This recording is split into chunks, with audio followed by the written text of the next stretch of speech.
Halo teman-teman, selamat datang di video kami. Di sini kita akan membahas sesuatu yang sangat dekat loh dengan kehidupan kita sehari-hari.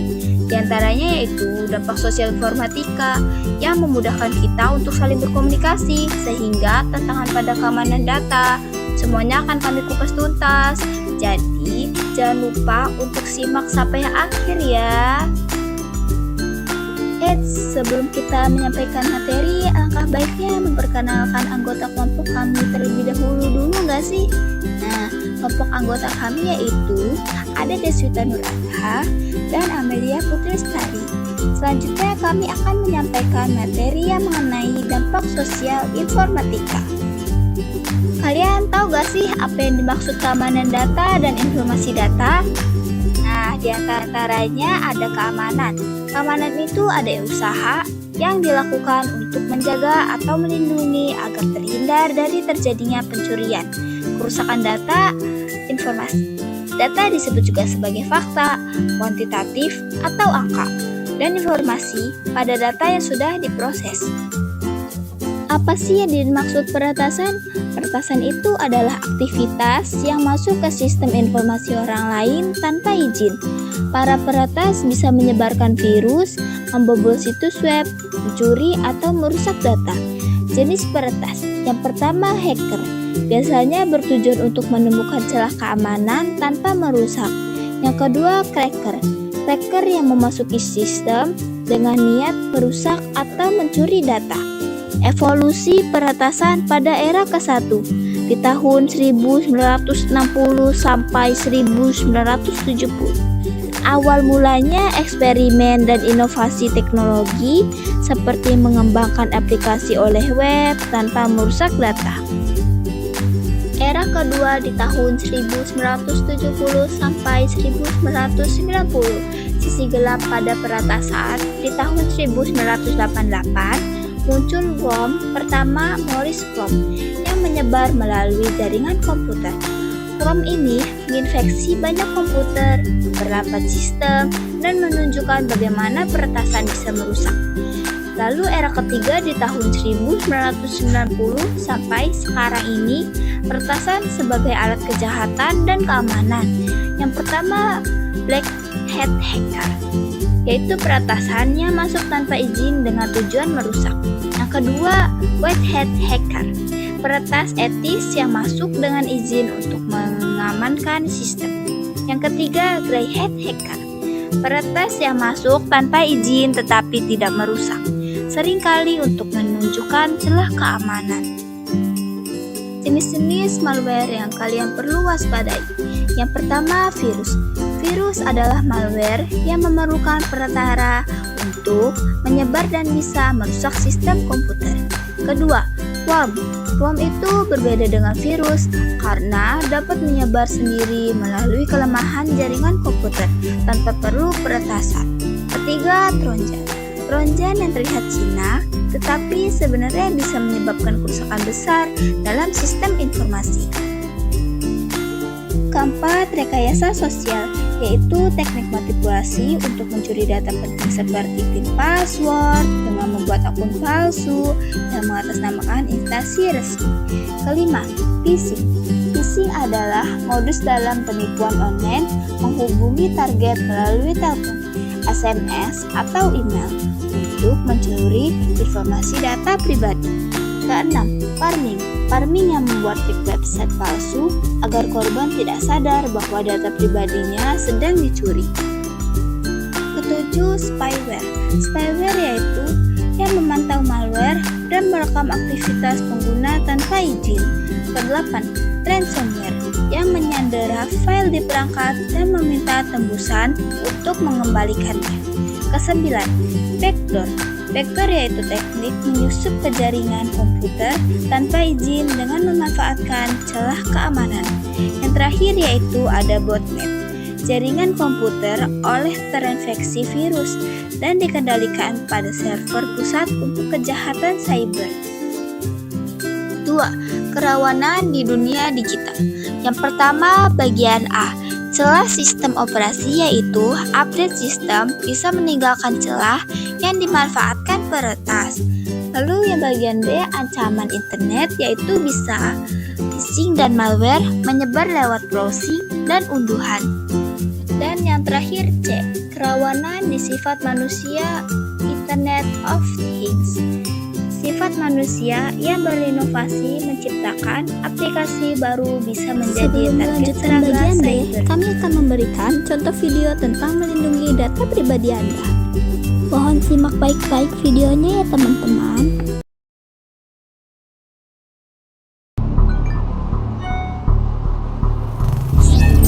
Target sudah masuk dalam sistem. Jalankan plan A.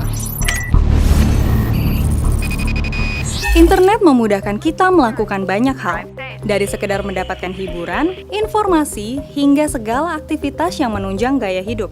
Tapi ingat, kemudahan tersebut justru membawa celah bagi tindak kejahatan. Hindari tautan atau situs yang mencurigakan. Jangan membagikan foto KTP Anda kepada pihak yang tidak bertanggung jawab. Hindari untuk mengumbar data pribadi Anda di media sosial. Biasakan untuk membaca syarat dan ketentuan dari setiap aplikasi yang digunakan. Pastikan untuk selalu menjaga kerahasiaan data pribadi Anda, karena kebocoran data pribadi berpotensi untuk digunakan dalam tindak kejahatan perbankan. Mungkin Anda belum pernah mengalaminya, tapi banyak di antara kita yang sudah menjadi korban. Cermat, kritis, dan lindungi data pribadi Anda. Materi berikutnya adalah perkakas untuk melindungi data dan informasi. Kalian tahu nggak apa yang dimaksud dengan perkakas? Perkakas itu semacam sebuah alat untuk melindungi data dan informasi. Alat yang digunakan untuk melindungi data dan informasi yang pertama ada enkripsi. Enkripsi adalah metode keamanan data dengan cara merubah data asli ke dalam bentuk data sandi, agar data tidak dapat dicuri dan dibaca oleh orang lain. Metode ini dilakukan sebelum data dikirim melewati jaringan komputer atau jaringan internet. Yang kedua ada antivirus. Antivirus adalah software yang membantu pengguna komputer untuk melindungi perangkat dan file dari gangguan virus atau malware. Yang ketiga ada aplikasi terpercaya. Penggunaan aplikasi terpercaya yang original dan bersertifikat yang digunakan pada perangkat adalah salah satu cara melindungi perangkat kita dari pencurian data. Ada alat. Yang keempat, ada alat autentikasi. Penggunaan alat atau aplikasi tambahan untuk memastikan suatu objek adalah asli. Dan alat autentikasi diantaranya bagian A, ada autentikasi web. Autentikasi web adalah website yang dapat diautentikasi bahwa web tersebut otentik atau asli dengan cara memberikan pertanyaan captcha atau memilih gambar yang tersedia. Bagian B, autentikasi pengguna. Autentikasi pengguna adalah penggunaan username dan password, sidik jari, suara, wajah, dan retina mata. Bagian C, biometrik.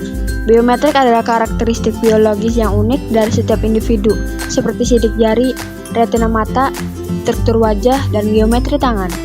Bagian D, autentikasi multifaktor. Autentikasi multifaktor adalah penggunaan beberapa autentikasi seperti penggunaan PIN dan biometrik.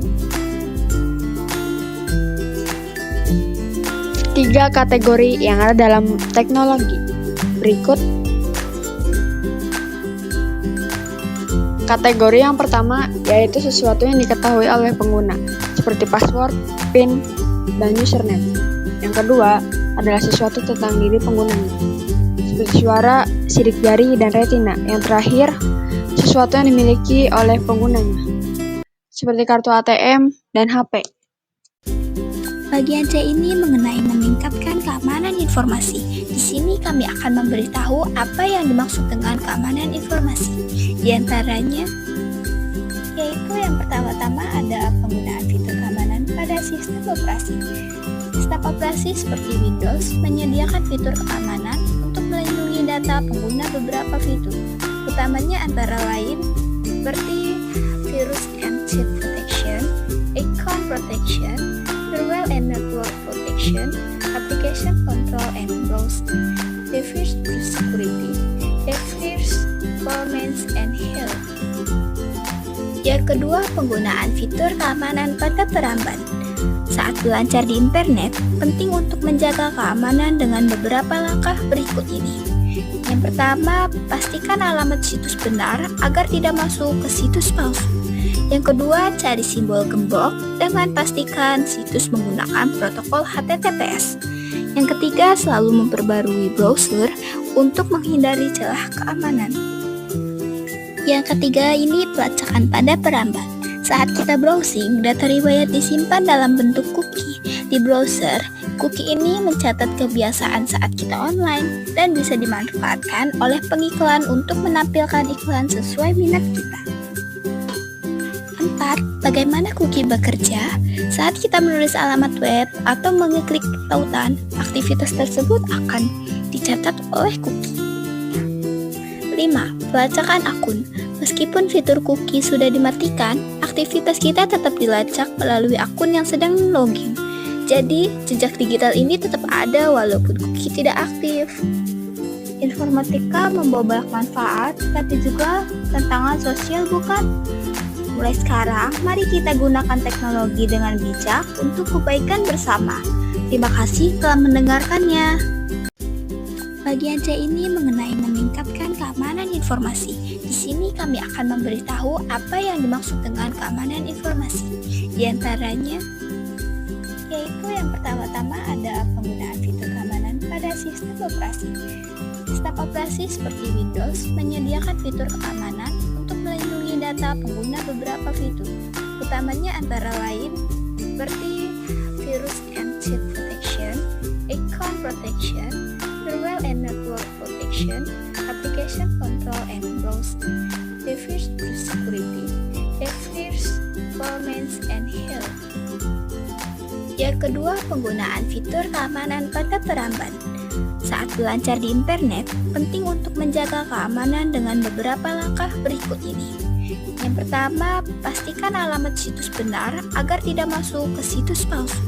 Yang kedua, cari simbol gembok dengan pastikan situs menggunakan protokol HTTPS. Yang ketiga, selalu memperbarui browser untuk menghindari celah keamanan. Yang ketiga ini pelacakan pada peramban. Saat kita browsing, data riwayat disimpan dalam bentuk cookie. Di browser, cookie ini mencatat kebiasaan saat kita online dan bisa dimanfaatkan oleh pengiklan untuk menampilkan iklan sesuai minat kita. 4. Bagaimana cookie bekerja? Saat kita menulis alamat web atau mengeklik tautan, aktivitas tersebut akan dicatat oleh cookie. 5. Pelacakan akun. Meskipun fitur cookie sudah dimatikan, aktivitas kita tetap dilacak melalui akun yang sedang login. Jadi, jejak digital ini tetap ada walaupun cookie tidak aktif. Informatika membawa banyak manfaat, tapi juga tantangan sosial, bukan?